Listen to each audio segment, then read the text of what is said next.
रुसवा music world channel में आप सभी का स्वागत है। रुसवा म्यूजिक वर्ल्ड चैनल को सब्सक्राइब करें और नए नए गाने सुनने के लिए बेल आइकन दबाना ना भूलें।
धनी हमारा संगवा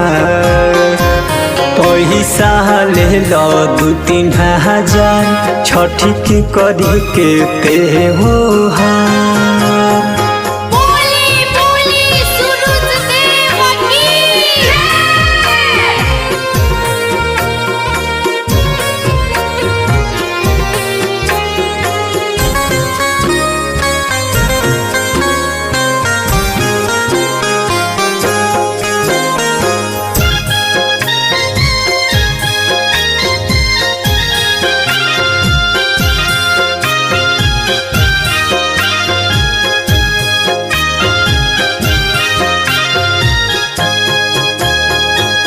दूगो सुपलिया दौरिया किनल जाई बगसर बाजार छठ के करल जाई त्योहार दोनों प्राणी पेनी के पियरिया माई से करल जाई गोहार और घले के हवा छठी मैया होई है सोहैया हमनी के सुनी के पुकार करके छठी के त्योहार बोली बोली छठी मैया के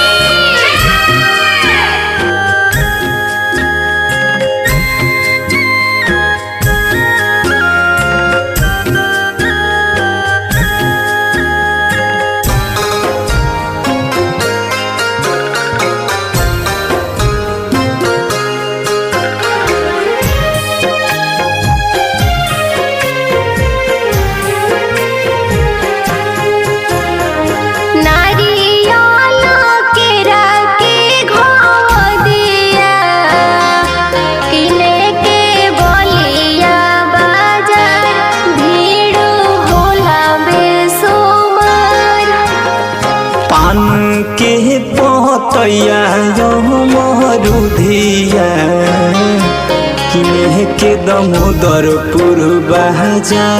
छठ के करे के ते हो छपरा से किनाई दियरिया धनिया दिहो घाटे बा छठ के करे के ते हो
बाजीगर संगीता मोहन